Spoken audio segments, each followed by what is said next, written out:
Good afternoon students.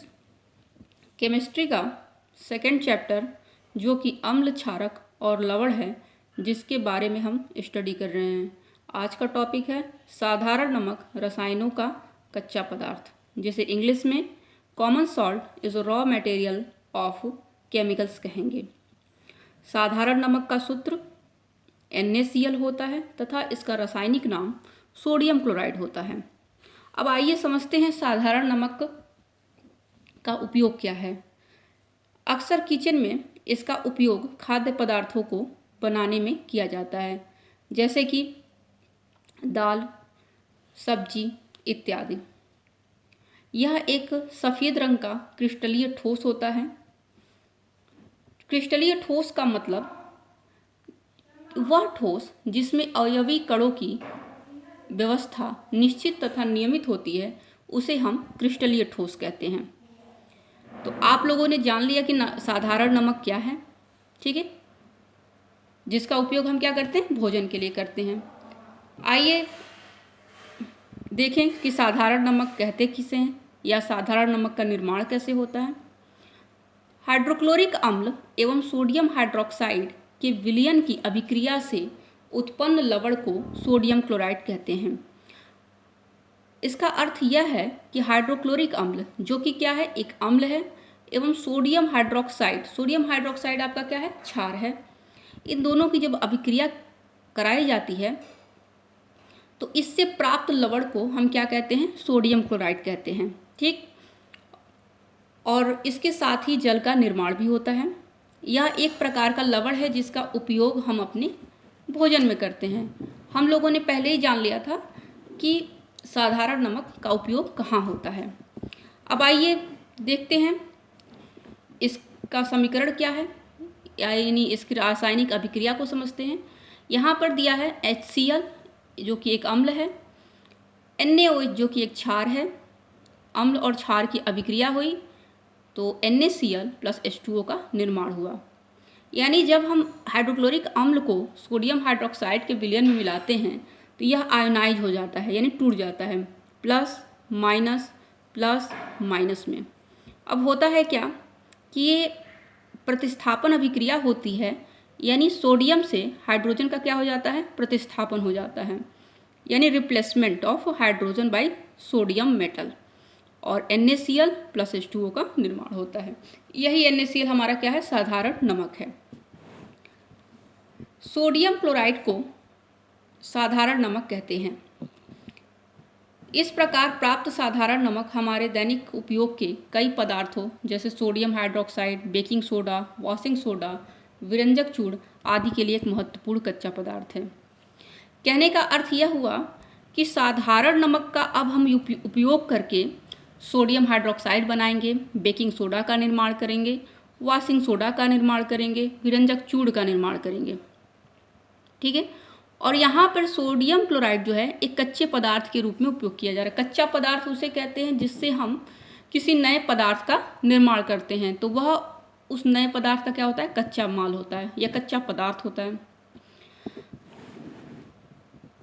अब देखिए कि यहाँ पर एक चीज़ यहाँ पर हम बता दें कि सोडियम हाइड्रोक्साइड जिससे मतलब सोप बनाया जाता है, साबुन, सर्फ का निर्माण होता है। बेकिंग सोडा जिसे मीठा सोडा कहते हैं, केक हुआ, और केक बनाने के लिए, फिर आप कोई भी रेसिपी बनाते हैं, दही बड़ा बनाते हैं, तो उसमें उपयोग होता है सॉफ्टनेस के लिए।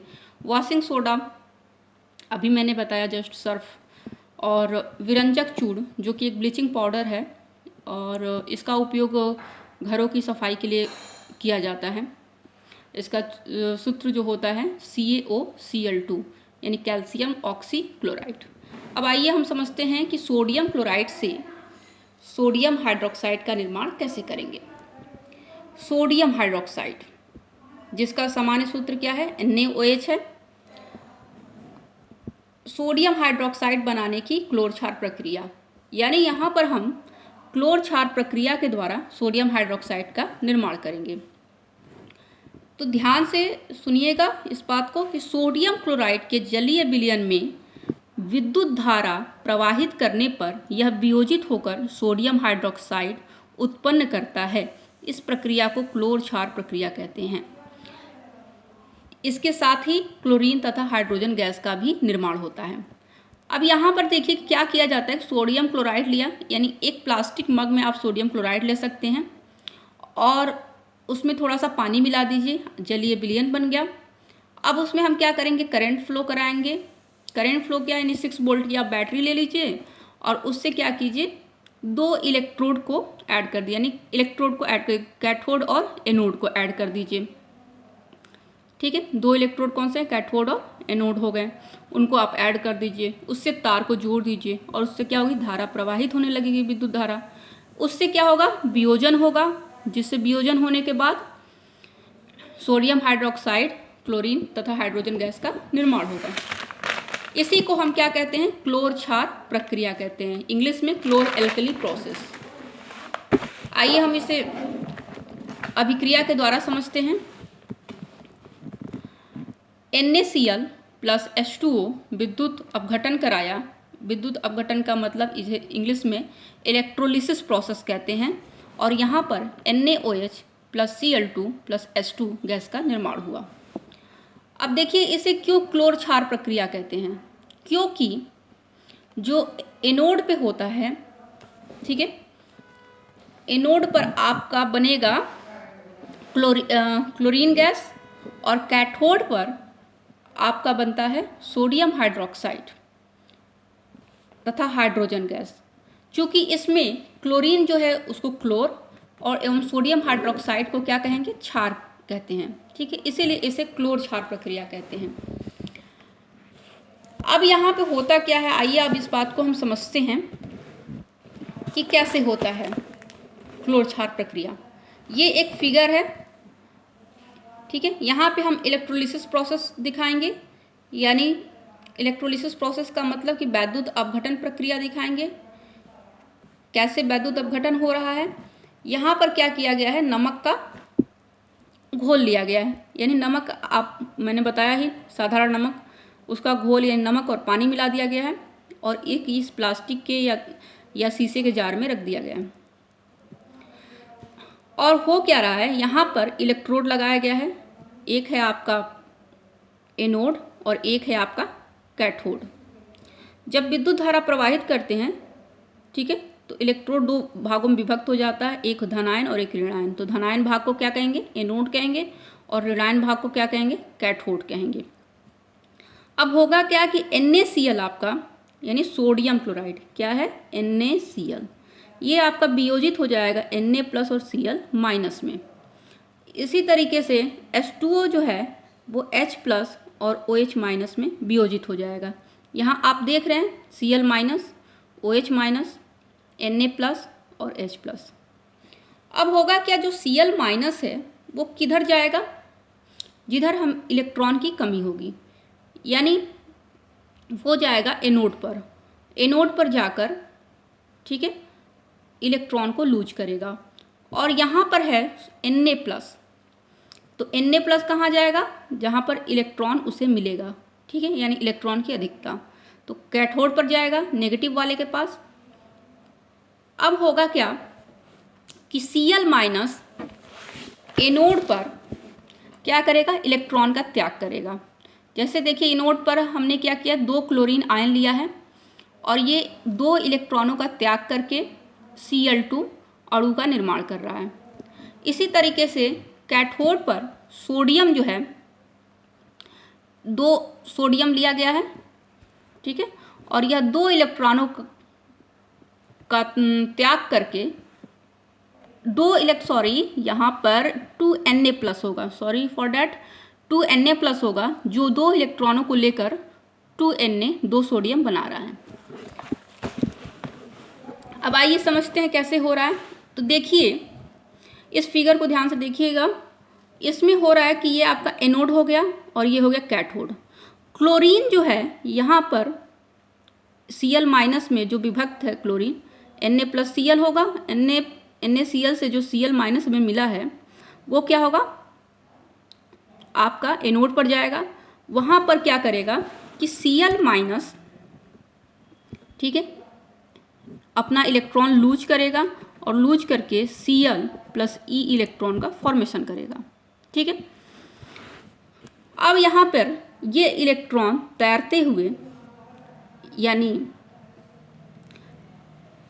यहाँ जाएगा इस वाले कैथोड पर, और कैथोड पर क्या करेगा, जो Na+ है, ठीक है, वो क्या करेगा, उस इलेक्ट्रॉन को लेकर और क्या कर लेगा, Na बना लेगा।